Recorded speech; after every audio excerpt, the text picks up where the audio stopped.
All his life, Oburu Odinga was under the shadow of his younger brother, Raila Odinga, a legend in Kenyan politics. Now, the advantage or disadvantage of being under the shadow of somebody is that people don't notice what you get up to. Even information in the public domain, people ignore. You're in the shadows. People are not interested. But then what happens when suddenly you're thrown into the limelight after decades in the shadows? Well, what is happening now is what happens. People don't know you. And many are even too lazy to simply go to the past and follow what you've been doing all your life. Welcome to my show today, where we dive into a super sensitive topic for many supporters of the ODM party. Because I'll reveal a lot of things, even about Raila, that maybe many of us will not like. Okay? But the main focus of my show today is uncovering the truth. Oburu Odinga's hidden family scandals. Now, I believe we all know that the truth is too often very ugly, too ugly to face. The truth is not a simple thing, as many people think. But despite the pain many have to face, if they decide to face the truth, it is always well worth facing the truth. Because the good book tells us the truth shall set you free. Folks, you'd better tighten your seatbelts for this one. No kidding. But very quickly before we go into this, have you ever wished, really wished, I wish Chris could cover this topic. I wish Chris could tell us something about this character, that topic, etc., etc. Well, now your wish can very quickly become my command or order. And here's how. Simply drop me an email using the email address you can see on your screens right now. You missed this at gmail.com with the idea, the topic you want me to cover. For example, you can say, Chris, there is this man from the Rift Valley who has a petition against him, accusing him of financing the Gen Z protests. And this man is bang from the middle of the Rift Valley. What does this mean politically? Just an example. But by the way, that is a true story. It's a fact. There is such a case. Now, I'm sure you realize that you'll have to stop what we're doing, kukushughulikia, to answer your question. And therefore, a small token of only Kenya shillings 500 to support this channel may not cover the cost, but will help. I am certain you want, in the tradition of this channel, something that is very deeply researched. Okay? You can use the number you see on your screens right now, our usual M-Pesa number, to send Kenya shillings 500 with your request. Or PayPal, you missed this at gmail.com, only $4. And then leave the rest to me. Because you can even call that a commitment fee. What it means, I will definitely do a video on the topic you have in mind. Even if it gets only a handful of views, I will be committed to doing that video. I hope this makes things on this channel even more interesting in this very political year where a lot is happening too fast. Right, let's get on with the topic of the day. Uncovering the truth. Oburu Odinga's hidden family scandals. Now, when I first started talking about possible sibling rivalry between Oburu and the late Raila on this channel, it did not ring true for many on this channel. However, by now, mainly because of the events that have very quickly unfolded, I believe most of us have changed their position and we realize, iko kitu, there is a problem. Because for starters, just think about it. If you have a very close relationship with your brother or with your sister, and then they pass on, how will you behave towards the family of your late? You're going to be very protective. You're going to be very caring. The very last thing you expect is for a kind of war to break out between you and the family of the brother whom you are supposed to be very close to. That is the last thing you expect. Isn't that very obvious? But now let us get into the nitty-gritty. Okay? I hope it is not breaking news to most of us that more often than not, Oburu never agreed with Raila politically. I hope that is not breaking news. Let us start with a very recent example of that. When Raila had still not officially joined the broad-based government. And this information is in the public domain. Oburu publicly criticized his younger brother for lack of transparency. Oburu said, your people have already joined Ruto. Come clean on this, brother. Something to that effect. Now, does that sound like a brother who was very close to his sibling? So close that instead of discussing this matter in private, he came out to the public with his criticism. But let us now go even deeper. Now, the Bondo constituency parliamentary seat used to belong to the late Jaramogi Oginga Odinga. Hiyo ni seat ya home. And therefore you'd expect, under ordinary Kenyan politics circumstances, such a big hero in Kenya, that the son of Jaramogi would have no problem at all securing that seat until they grow old. But actually, that is not what happened. Because although Oburu Odinga inherited the seat in a by-election after the passing on of Jaramogi, his dad, in 1994, after that, he really struggled. And the climax of this struggle was in 2017 when Oburu lost the ODM nomination, to Gideon Ochanda. Imagine that. Watu wa home hawataki mtoto wa fulani. How now? But let us back up a little to where the real drama was. The 2013 gubernatorial race, the nomination stage, ODM nominations, where there was too much drama. And you can't blame Kenyans for never noticing this one, because we're all busy with the presidential race. All the focus of Kenyans, as usual, was on the presidency. Lakini huko chini kulikuwa drama kweli kweli. Now what happened is that during the nominations, Oburu Odinga really struggled against his main opponent, William Oduor. And it is said there was a lot of pap here and there, rigging and so on, in the desperate attempt to be the very first governor of Siaya County. And initially, Oburu was declared the winner of that nomination.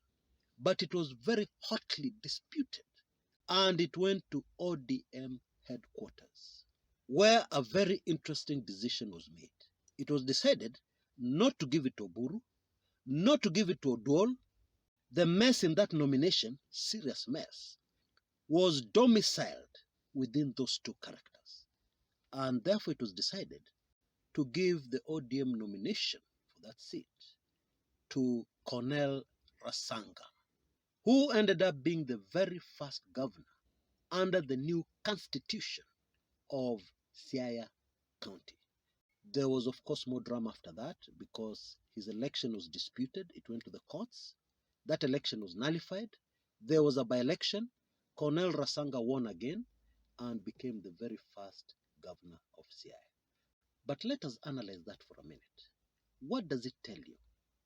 Well, what it tells me is that Oburu Odinga was going it alone in this political move to win the gubernatorial seat. Because, think about it, a simple nod, not even speaking, A simple nod from his younger brother Raila would have easily won him that nomination, at the get-go. To date, Oburu never became the governor of Siaya County. To date. Okay? Maybe the best way of summarizing what happened here is in the words of Oburu himself, which were revealed to us recently by Junet in an interview on the JK Live show.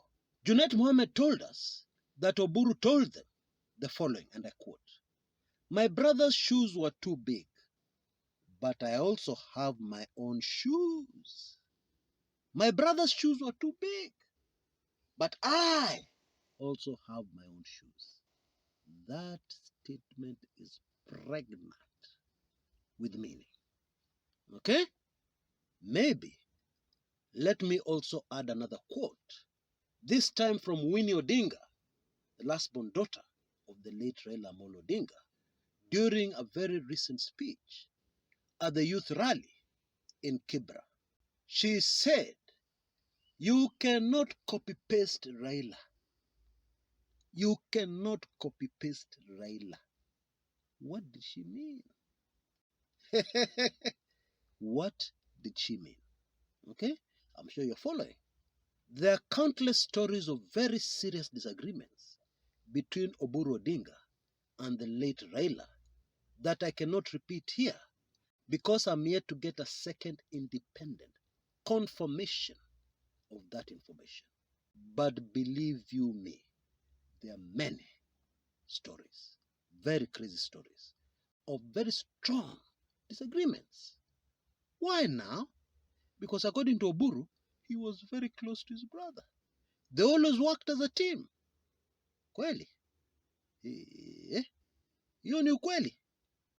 Anyway, this is politics, where people too often do not allow the truth to get in the way of their political ambitions.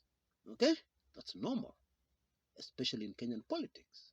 And that is why, as we've often said on this channel, you should always look at the actions of a politician rather than his words to understand what that politician is really made of, to understand the character of that politician in question.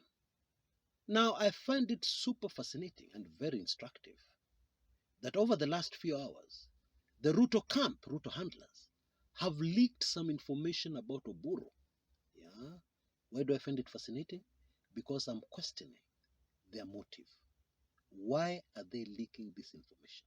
Okay, but let me just give you the information, because it is very relevant to our topic for today. I believe most Kenyans know that there was a cabinet reshuffle expected after the passing on of Raila, which was delayed and was finally supposed to happen this January. Okay, but then it was shelved. Why? Because of the following very crazy story.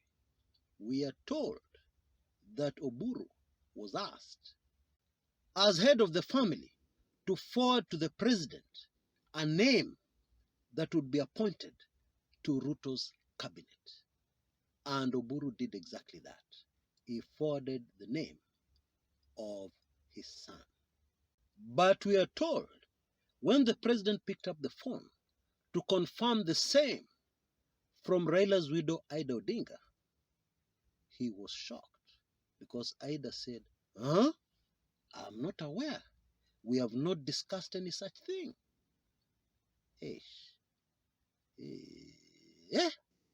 The character of a man, the character of a politician. You can decide to hide the truth, in a wardrobe somewhere, and you lock it carefully, and even you seal it with another chuma to make sure the truth does not come out. But then the truth always has a way of ponyokering, sneaking out and coming out into the open. Okay? Because right now, it is so clear as day, to a vast majority of Kenyans, that there is a problem between Oburu Odinga and the family of the late Raila Odinga. That is not breaking news. That is pretty obvious. And therefore, Any keen observer of Kenyan politics needs to ask themselves a simple question. Why? Why should there be a problem between the family of a brother who has departed and a brother who claims that he was always very close to his departed brother? They always agreed politically. They always a team politically. Why should there be a problem? Just answer that question. Pure and simple.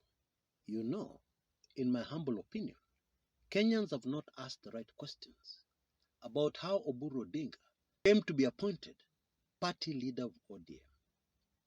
Oburu Odinga was not an official. He was not deputy party leader. He was not national treasurer. He was not national organizing secretary. No, he was nowhere. So, how did he come from nowhere to be party leader over others? How did that happen? You know, if it was me, and I was very close to my late brother and his legacy, I would have politely declined. I would have said, no, thank you very much, but I will not accept that appointment in honor of my late brother and his memory. But what actually happened? Somebody was very excited about the appointment and took it up quickly. I will try my best. I will not let you down. Isn't that what he said? And I think I need to repeat that quote. My brother's shoes were too big, but I also have my own shoes. I rest my case. Now, I find it super fascinating, but hardly surprising, that this Njirongo story will not go away. Now they even whispers, oh, sijui anataka kwenda kutoa mwili. They retrieve the torch. I'm telling you, Kenyans. But you see, there must be a reason why this thing will not just go away and leave Kenyans alone. Why? Maybe taking a look at my latest ebook with crazy inside information, accompanied by a video, a very revealing video, complete with faces you will not believe. Maybe taking in this sensitive information will help a great deal in answering that mystery. Why can't this thing just rest and go away? Okay, you can see details on your screens right now.